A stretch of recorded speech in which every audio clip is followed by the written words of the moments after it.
Thank you. We're very happy to bring this program back. As we've done it several times before, it is truly one of our favorites, and we hope you enjoy it. In my opinion, the most moving and beautiful songs ever written were Christmas songs. Some of the stories you'll hear today of wartime Christmas music may bring a tear to your eye or even make you smile. We're going to start with one of my favorite, and it is a song that was based on a poem written by Henry Wadsworth Longfellow. He wrote it on Christmas Day of 1863. The events that inspired the lyrics are absolutely heartbreaking. And when we first wrote this program, not a lot of people knew this story. But a few years ago, there was a movie based on this story, and maybe some of you are familiar with it. In the same year that the Civil War broke out, Longfellow lost his wife Frances in a horrifying accident that took place in their Cambridge, Massachusetts home. Fanny's dress caught on fire while she was melting wax to seal an envelope. Longfellow, hearing her screams, ran into the room and tried to extinguish the flames with his own body. Both he and his wife were badly burned. But sadly, Fanny would not survive the trauma. She would die the next morning. Longfellow would grow a full beard to hide his scarred tissue on his face. But his grief could not be concealed. The first Christmas after Fanny's death, Longfellow wrote, "How inexpressibly sad are all the holidays. A Merry Christmas, say the children, but that is no more for me." His journal entry for December 1862 reads, I can make no record of these days. Better leave them wrapped in silence. Perhaps someday God will give me peace." And even that wasn't the end of his sorrows. In the spring of 1863, his eldest son, Charles Appleton Longfellow, ran off to join the Union Army. Charlie wrote to his grief-stricken father, "I have tried hard to resist the temptation of going without your leave, but I cannot any longer. I feel it is my first duty to do what I can for my country, and I would willingly lay down my life for it, if it would be of any good." Charles excelled in his training and received a commission as a second lieutenant in the 1st Massachusetts Cavalry in time to take part in the Chancellorsville campaign. In early June, Charlie came down with typhoid fever and malaria and was sent home to convalesce. After recuperating, Charlie rejoined his unit on August 15, 1863, having missed the Battle of Gettysburg. On December 1st, 1863, Henry Wadsworth Longfellow received a telegram. His son had been severely wounded in a skirmish during the Battle of New Hope, Virginia. A bullet had entered Charlie's left shoulder, passing through his back and clipping the spine before exiting under the right shoulder blade. Longfellow rushed to Washington, D.C. to find his son and to bring him home. The telegram had inaccurately reported that his son had been shot in the face. In summarizing the ordeal to a friend, Longfellow wrote, "I have been through a great deal of trouble and anxiety." And so Christmas 1863 was a time of great sorrow for Longfellow. But that morning, he heard the church bells, which would give him hope and justice that in the end, peace would prevail. His poem he wrote that day is strangely both mournful and joyful. The song was later arranged and set to music by John Baptiste Calkin. You will now hear "I Heard the Bells on Christmas Day" with the omitted stanzas that refer to the war. And you'll never hear it again the same way. Then pealed the bells more loud and deep. God is not dead, nor does he sleep. The wrong shall fail, the right prevail. With peace on earth, goodwill to men.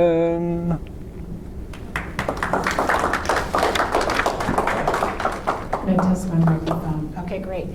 And next time, please, if you feel, you can sing along with Alan. All right, we're going to come to our next story. Early Christmas songs and carols were non-secular and almost always about the birth of Christ. Some examples. It came upon a midnight clear. The first Noel, joy to the world. Angels we have heard on high.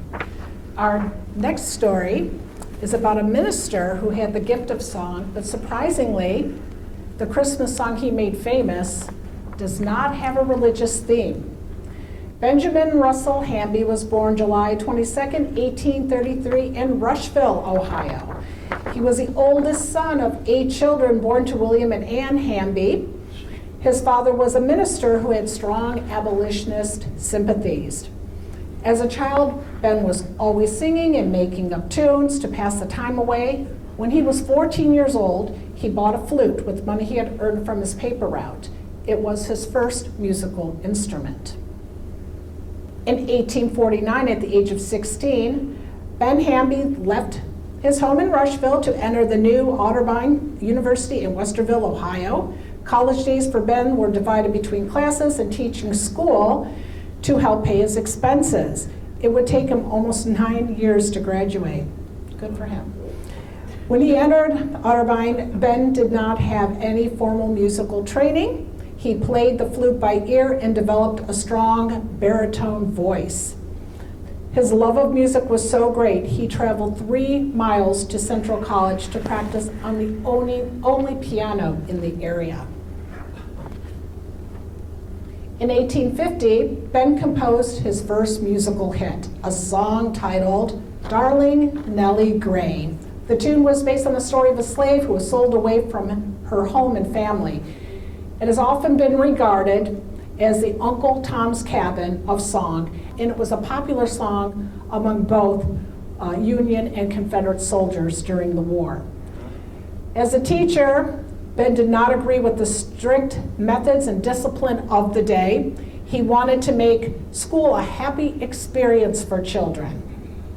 There was much singing and storytelling in his classes. He even set the multiplication tables to music. Ben read and studied all he could about new infant schools, the forerunner to the present-day kindergarten of primary schools. After graduation, Hamby married his former classmate, Catherine Winter, worked for the college, became a circuit minister, and then served as principal of an academy in 7 Mile, Ohio.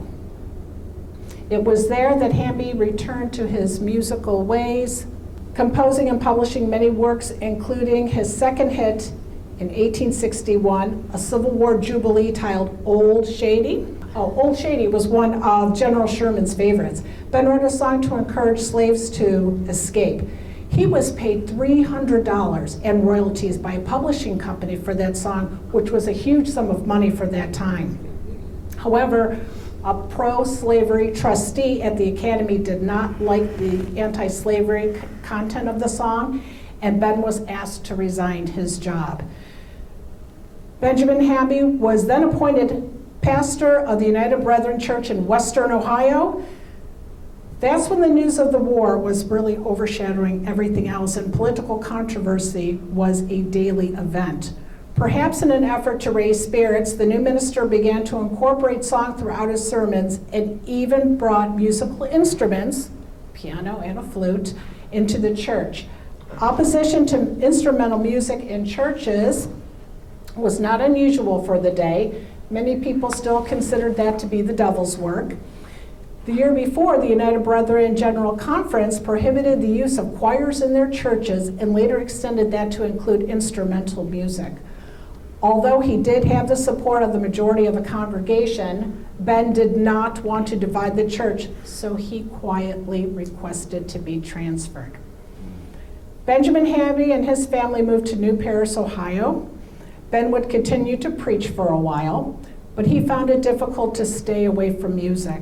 Eventually, he resigns from the ministry, rents an empty store on the village edge, and starts a singing school for children. Christmas 1864 found Benjamin Hamby struggling to support his young family. He and his wife Kate now had 2 children, a son Brainerd, who was 5 years old, and a daughter, Minnehaha, who just turned 2 that month. The country was in the 4th year of war, and there was no money to purchase music for the school. Hamby would simply write his own music to teach the children. It was at this time that he composed his 3rd hit, A Christmas Song.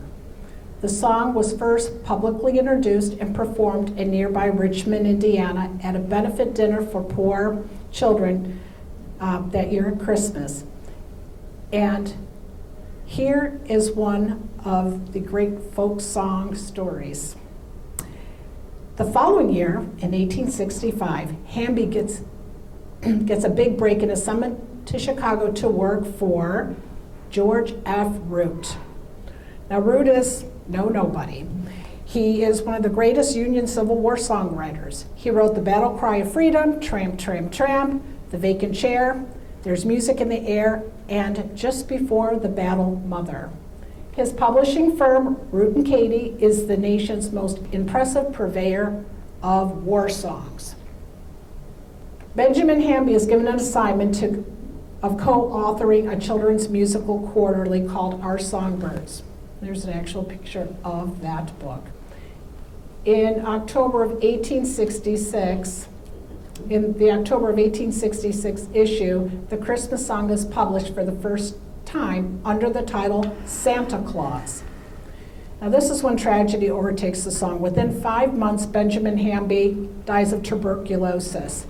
He's only 33 years old. Within 4 years, the publisher, Root and Cady, is leveled by the Great Chicago Fire. Neither songwriter or publisher is alive to plug the song. Despite these incredible handicaps, the song lives on as a folk song. It's relayed mostly by word of mouth. That is until the next century. It becomes so popular that publishers take it from the lips of children and return it to print. Not knowing the original composer, they credit the song to Anonymous. Hamby's authorship was rediscovered by a former curator at the Hamby House in Westerville, Ohio. And that song, of course, Up on the Housetop. Yep. Folk singing affected some interesting alterations. It reversed and eliminated some verses, changed some of the wording, and it changed the title from Santa Claus to Up on the Housetop. So from that old book, the Songbird book that was found by the curator, we have the original lyrics. Notice the first line, upon the house, oh, oh, oh, was later replaced with ho, ho, ho. To the next one, still pretty similar to what we know the lyrics are, our current lyrics. Little Will still gets his stocking filled with tools and toys. Little Nell still gets her doll, but I loved how it is crammed in the stocking in Hamby's original lyrics. The most interesting stanza is this one. The stocking of lazy Jim. Was he a slave? Filling a stocking or a bowl with bran was a popular Victorian tradition. You would hide toys and trinkets in the bran for the children to find. And also it mentions a rattan or a switch. So that's up to our interpretation. And in other stanzas, we see that there are gifts for Ma, Pa, Uncle, Grandma, and Baby.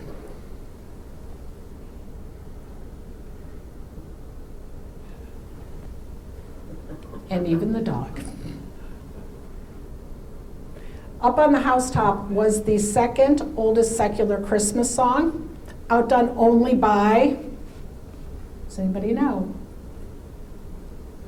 Jingle Bells. which was written in 1857, but that was originally a song for Thanksgiving. So perhaps we can give the credit to Benjamin Hamby. It, Up on the Housetop, or Santa Claus, is also considered the first Yuletide song to focus primarily on Santa Claus. Hamby probably owes the ideal of Santa with the sleigh and reindeers landing on the roofs of homes to Clement C. Moore, 1822 poem, A Visit from St. Nicholas, also called The Night Before Christmas. Now, if you're in Westerville, Ohio, you can visit the Hamby House. It's a historic site, and we had one of our volunteers visit it recently and said it is filled with many original furnishings, including a desk that Benjamin Hamby made himself. And they have a Ben Hamby Park.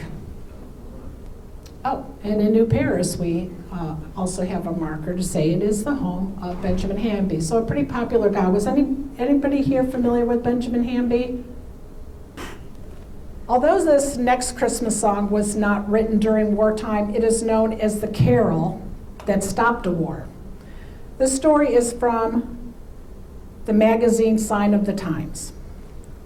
When World War I erupted in 1914, launching the first European war of the 20th century, soldiers on both sides were assured they would be home by Christmas to celebrate victory. That prediction proved to be false, of course. The men on the fronts did not get home for Christmas as the war dragged on for 4 years. During that time, 17 million died and millions more were wounded. The war to end all wars took a horrific human toll and transformed Europe and the world. On Christmas Eve in December of 1914, however, one of the most unusual events in military history took place on the Western Front. On the night of December 24th, the weather abruptly became cold, freezing the water and slush of the trenches in which the men were bunkered. On the German side, soldiers began lighting candles. British sentries reported to commanding officers that there appeared to be small lights raised on poles or bayonets. Although these lanterns clearly illuminated German troops, making them more vulnerable to being shot, the British held their fire. Even more amazing, British officers saw through binoculars that some enemy troops were holding Christmas trees over their heads with lighted candles on the branches. The message was clear.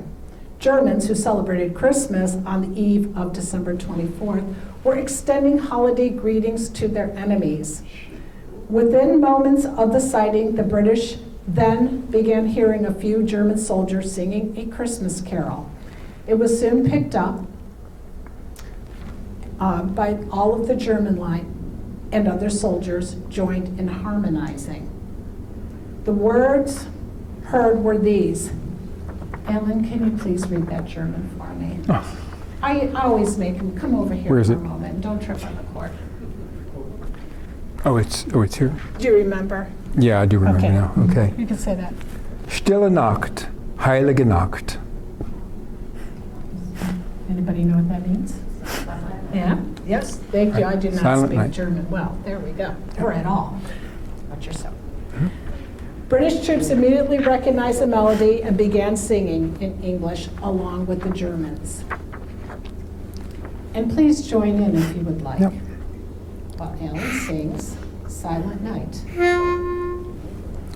Silent night, holy night, all is calm, all is bright, round yon virgin mother and child, holy infant so tender and mild, sleep in heavenly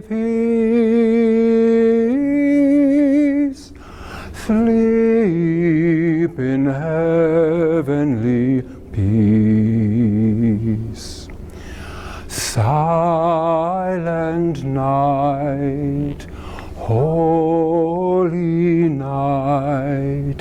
Shepherds quake at the sight. Glories stream from heaven afar. Heavenly hosts sing Alleluia. Christ the Savior is born. Christ the Savior is born.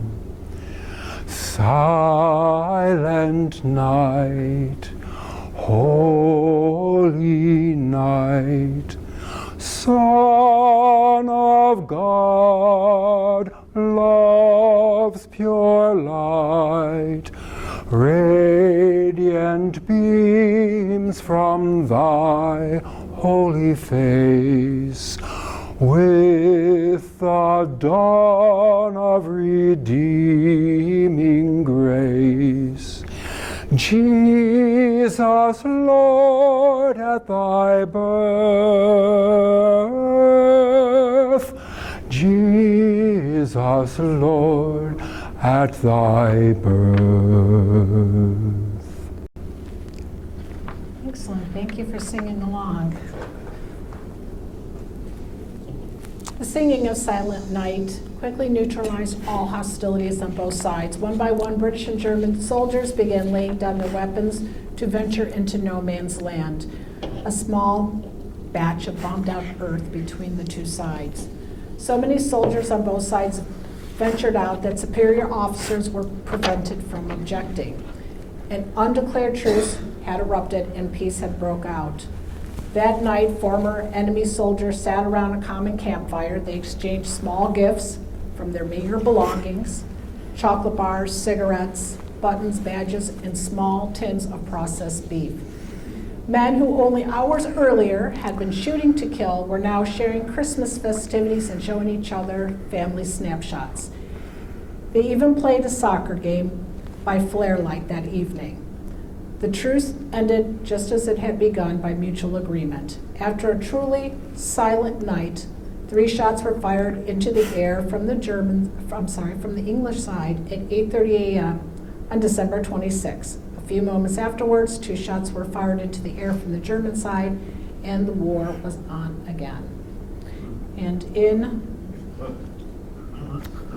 England, there is this wonderful British memorial commemorating the 1914 truce. I looked hard to find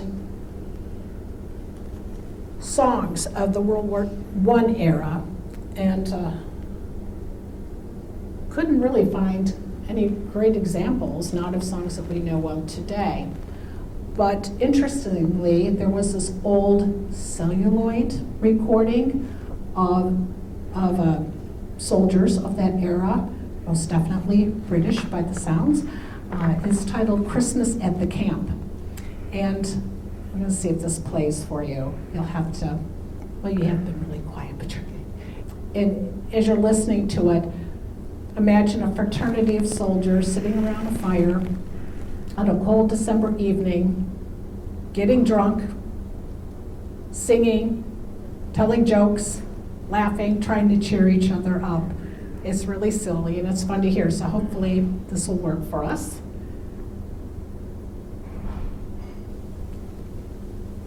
And maybe it won't. Oh, there it is.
had a hard time turning it off. So it goes into some really corny jokes, and then there's more singing and more corny jokes. That was the best example I could find from a World War I Christmas song. A number of iconic Christmas songs were released during the Second World War. Many are still very popular today.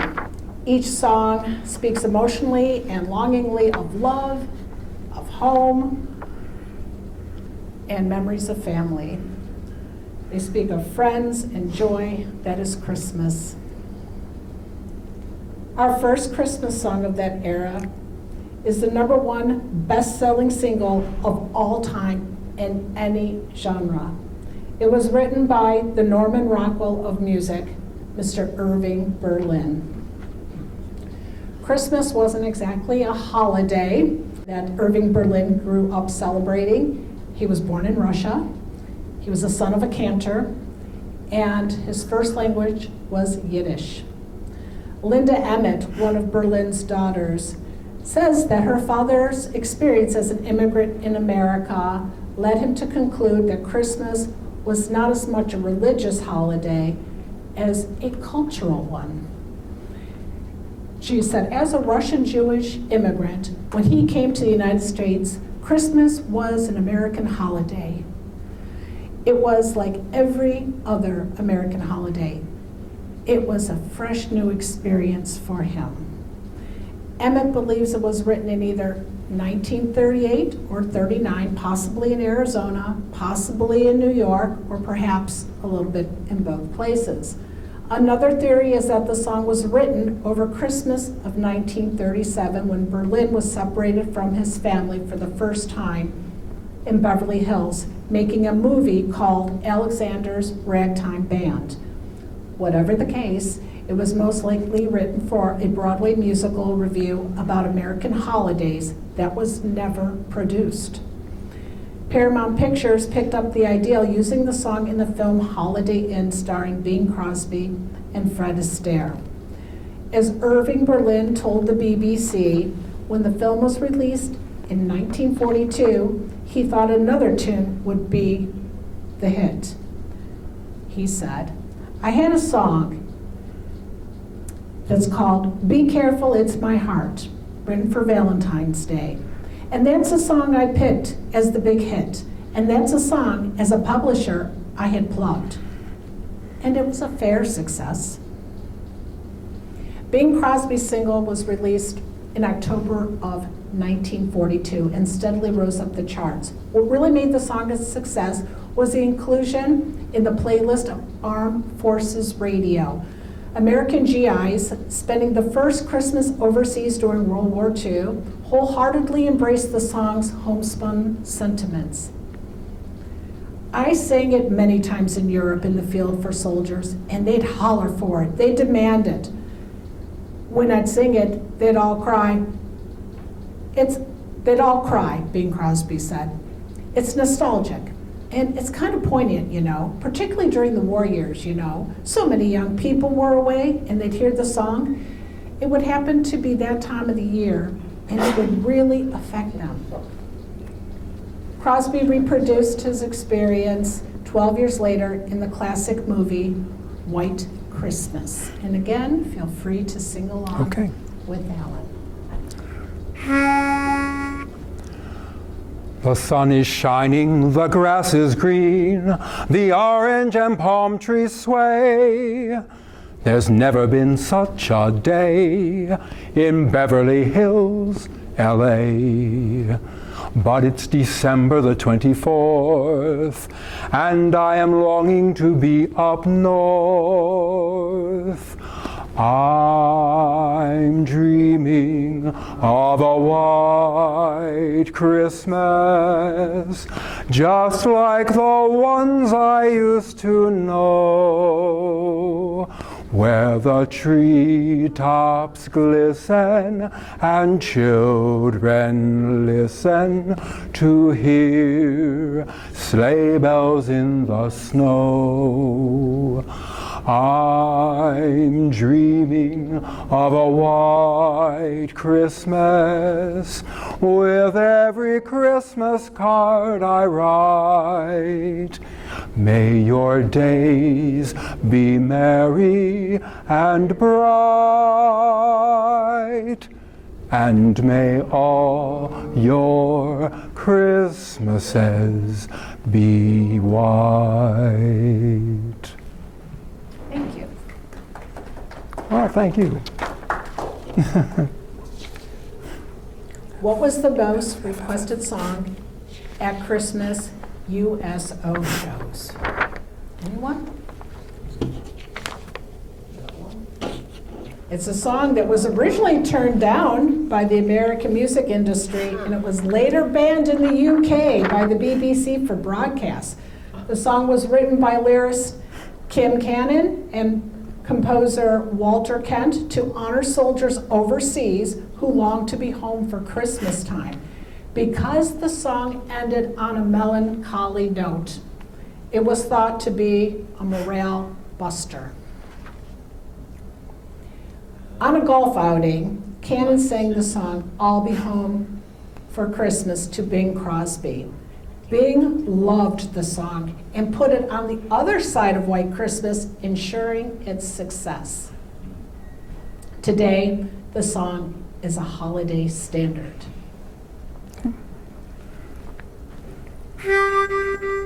I'll be home for Christmas.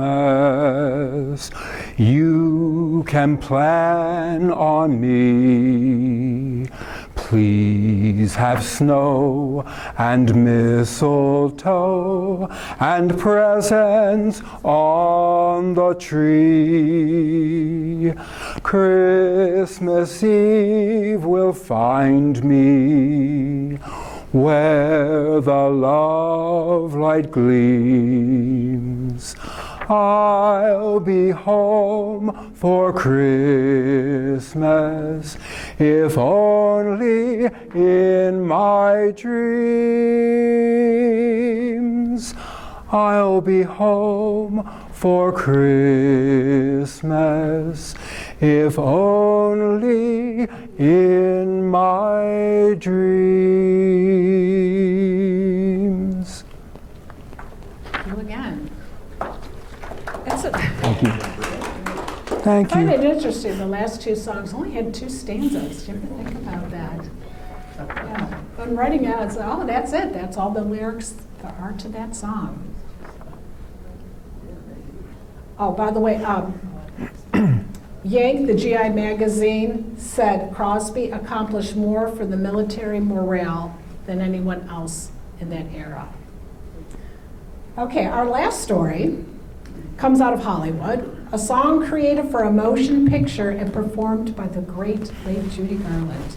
Hugh Martin and Ralph Blaine wrote the classic song along with dozens of other songs for MGM and Broadway musicals.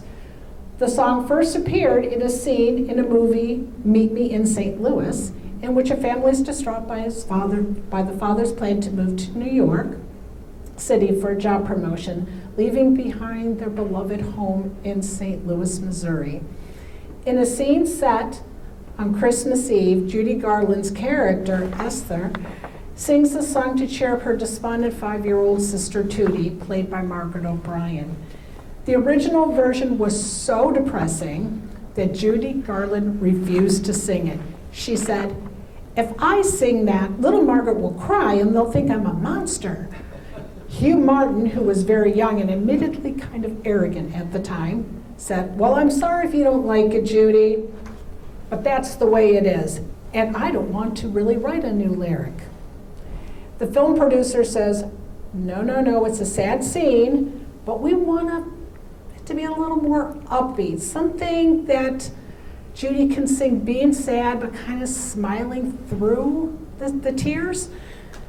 Martin finally gave in, thankfully. He went home and he wrote the version that's in the movie. The song became an instant smash hit and was particularly popular with soldiers stationed overseas as World War II entered its decisive phase in Europe. Garland's brilliant performance in the movie, combined with her unique voice, lent the song an extraordinary quality that was at the same time cheerful, same time sad, wistfully echoing the longing of soldiers and their families for the happy golden days of yore. Okay. Have yourself a merry little Christmas. Let your heart be light. From now on, our troubles will be out of sight. Have yourself a merry little Christmas. Make the Yuletide gay. From now on, our troubles will be miles away. Here we are as in olden days, happy golden days of yore. Faithful friends who are dear to us, gather near to us once more.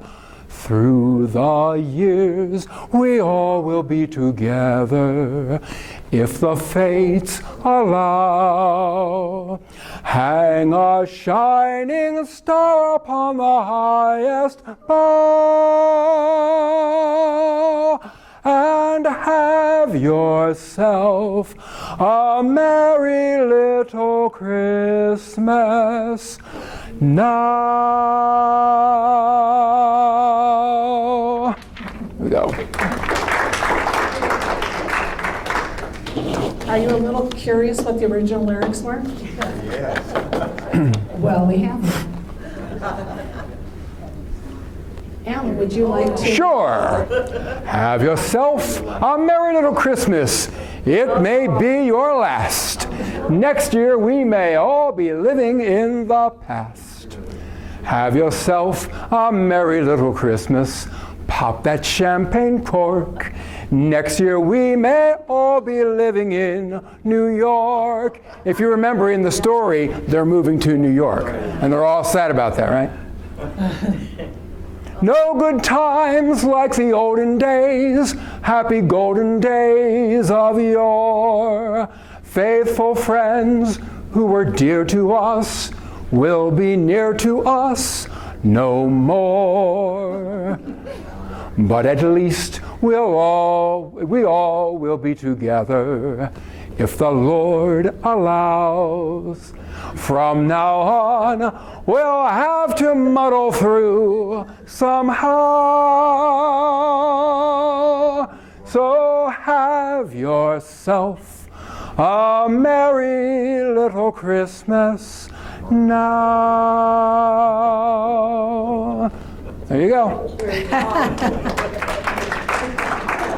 That was one of my favorite stories. It's great. Judy Garland spoke up. Yes. It almost sounds like a parrot. Well, thank you all for coming today. We really enjoyed this program, as I mentioned. Is there any questions? Anybody have any questions? If we keep shouting songs, will Alan sing them? Sure. No. Really? How about Ave Maria? No. Okay. Jingle bells, perhaps. Oh, holy night. Oh, Holy Night is Oh, let's do Jingle Bells instead. We'll sing Jingle Bells as Okay. we I leave, see. you know. And I don't remember there are the verses, and I don't off the top of my head remember the verses. I don't think anyone knows the verses to Okay. Jingle Bells. Jingle bells, jingle all the way. Oh, what fun it is to ride in a one-horse open sleigh. Hey, jingle bells, jingle all the way. Oh, what fun it is to ride over the hills and the countryside in a one-horse open sleigh. Jingle bells! well, we hope you have a Merry Christmas. And, you know, there's one tradition that we don't have today, unless, you know, in your church you have your choir, but as a little girl, I used to do Christmas caroling. So it's fun to have a sing-along, and thank you all for joining in. It was lovely to hear on our side. And And all of you have a very Merry Christmas. Yes. All right? Thank you for the Christmas spirit. You betcha.